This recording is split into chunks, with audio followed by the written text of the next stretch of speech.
ദൈവനാമത്തിന് നന്ദിയോടെ സ്തോത്രം ചെയ്യുന്നു.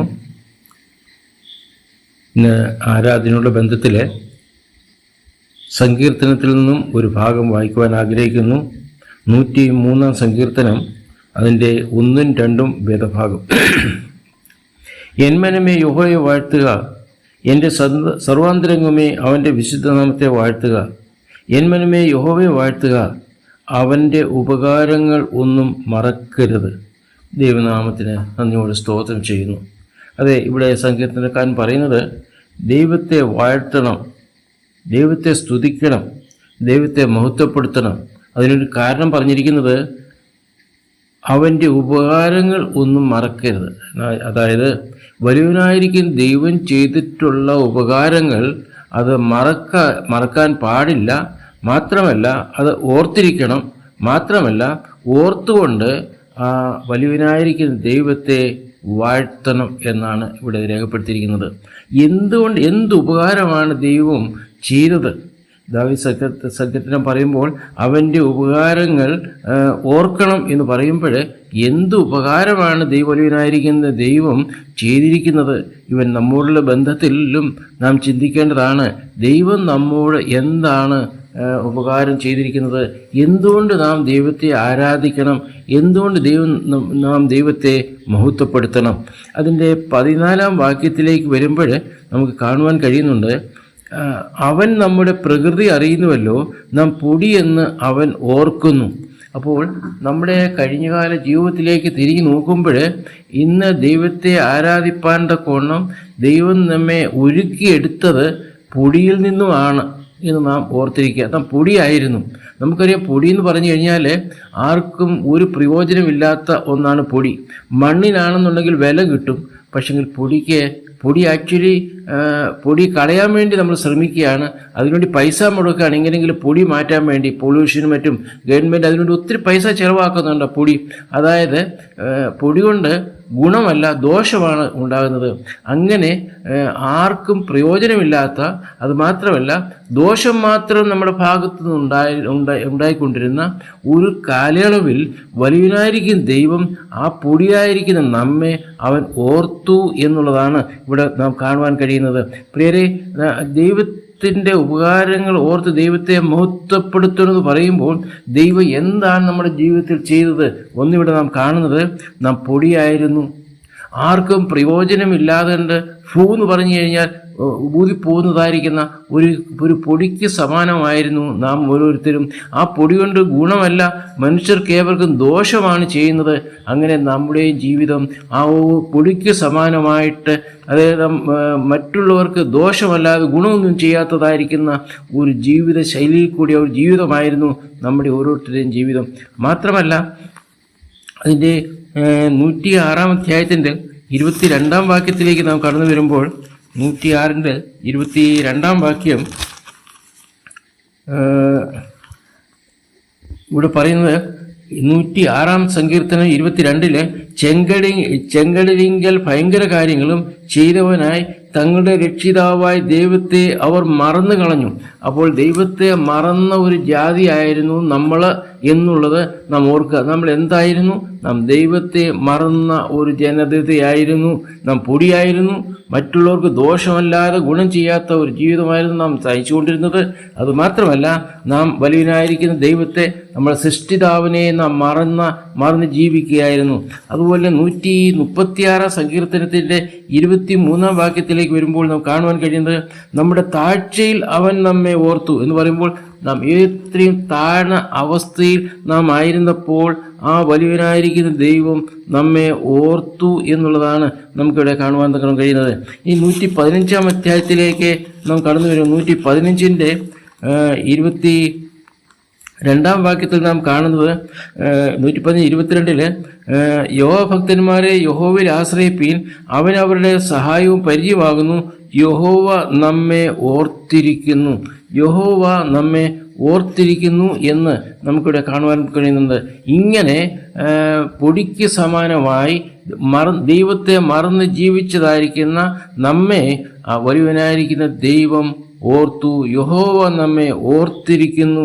എത്രയോ അനുഗ്രഹിക്കപ്പെട്ട ഒരു വിഷയമാണ് നമ്മുടെ ജീവിതത്തോടുള്ള ബന്ധത്തിൽ നമ്മുടെ ദൈവം ചെയ്തിരിക്കുന്നത് എന്നുള്ളത് നാം ഓർക്കുക. അതിൻ്റെ 78-ാം അധ്യായത്തിലേക്ക് നാം കടന്നു വരുമ്പോൾ, സങ്കീർത്തനം 78-ലേക്ക് നാം കടന്നു വരുമ്പോൾ അവിടെ നമുക്ക് കാണുവാൻ കഴിയുന്ന ഒരു വസ്തുതയുണ്ട്.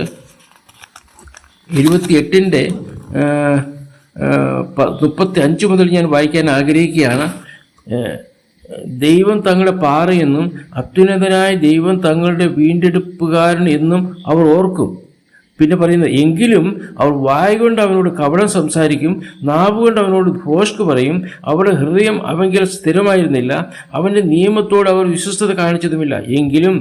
എങ്കിലും അവൻ കരുണയുള്ളവനാകൊണ്ട് അവരെ നശിപ്പിക്കാതെ അവരുടെ അകൃത്യം ക്ഷമിച്ച് തൻ്റെ ക്രോധത്തെ മുഴുവൻ ജ്വലിപ്പിക്കാതെ തൻ്റെ കോപത്തെ പലപ്പോഴും അഴക്കിക്കളഞ്ഞു.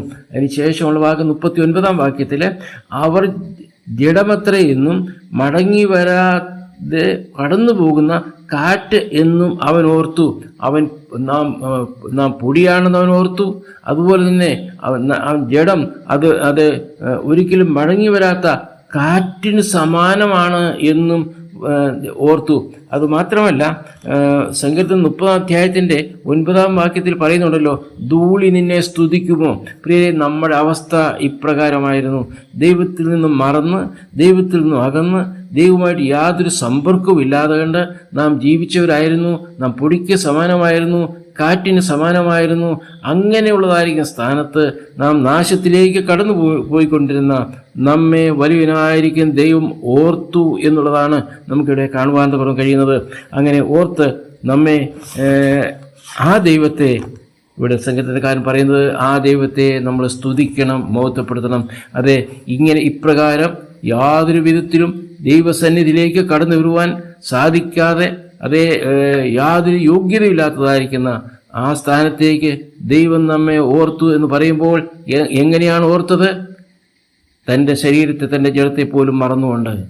ആ കാൽവരി ക്രൂശിൽ താൻ മരിക്കുമ്പോൾ തൻ്റെ ശരീരത്തും രക്തം ധാരധാരയായിട്ട് ഒഴുകുമ്പോൾ ആ ശരീരത്തിലേക്ക് താൻ നോക്കിയില്ല.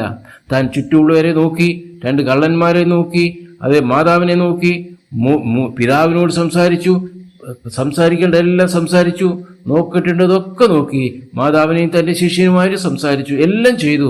എന്നാൽ താൻ നോക്കാത്ത ഒരു സ്ഥാനം തൻ്റെ ശരീരത്തുള്ളതായിരിക്കുന്ന രക്തമായിരുന്നു. രക്തം ഒഴുകുകയായിരുന്നു.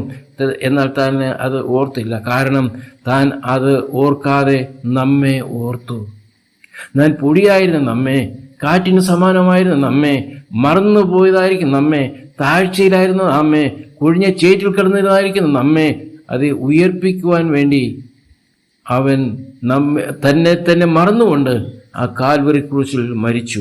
അതുകൊണ്ട് ഒരു വേദഭാഗം കൂടി വായിച്ചുകൊണ്ട് എൻ്റെ ഇവിടെ ചിത്രം ഞാൻ അവസാനിപ്പിക്കാൻ ആഗ്രഹിക്കുകയാണ്.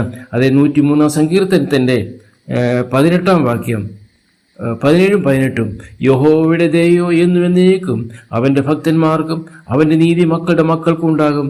അവൻ്റെ നിയമത്തെ പ്രമാണിക്കുന്നവർക്കും അവൻ്റെ കൽപ്പനകളെ ഓർത്ത് ആചരിക്കുന്നവർക്കും തന്നെ. അതേ പ്രിയരെ, അവൻ്റെ കൽപ്പനകളെ ഓർക്കുക, അവൻ്റെ കൽപ്പനകളെ ഓർക്കുവാൻ തക്കമാണ് നാം ഇവിടെ കടന്നു വന്നിരിക്കുന്നത്.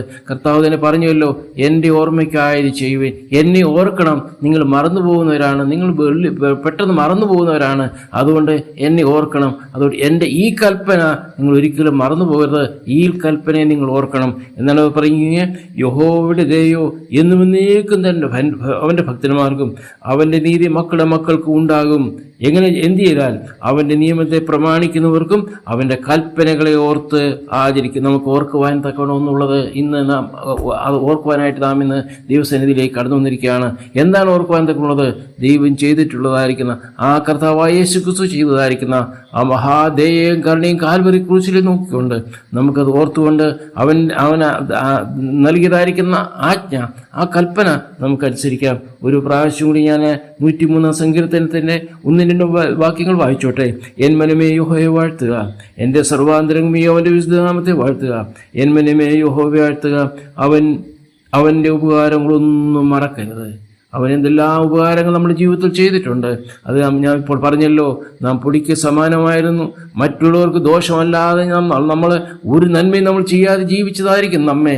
ആരും ഗണ്യമാക്കാതിരുന്ന സമയത്ത്, ആരും നമ്മുടെ സമീപത്തേക്ക് കടന്നു വരാൻ ആഗ്രഹിക്കാത്തതായിരിക്കുന്ന സമയത്ത്, കാറ്റിന് തുല്യമായിരുന്ന സമയത്ത് അവൻ നമ്മെ ഓർത്തു.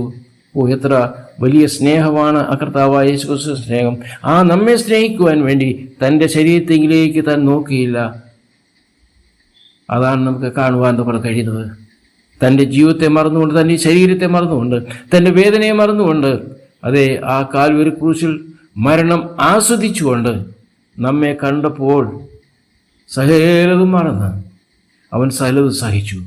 അവൻ നമ്മെ ഓർത്തു. ഇന്ന് നമുക്ക് ഒരു കടപ്പാടുണ്ട്.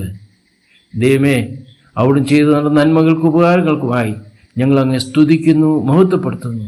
നമുക്ക് തന്ന നാവുകൊണ്ട്, ഹൃദയാന്തർഭാഗത്തു നിന്ന് ഈ വാക്കുകൾ വന്നുകൊണ്ട് നമുക്കവനെ സ്തുതിക്കാം, നമുക്കവനെ മഹത്വപ്പെടുത്താം. അവൻ്റെ ഉപകാരങ്ങളൊന്നും മറക്കുവാൻ പാടില്ല.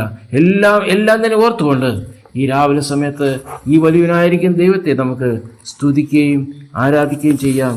ദൈവനാമം മഹത്വപ്പെടുമാറാകട്ടെ. ആമേൻ.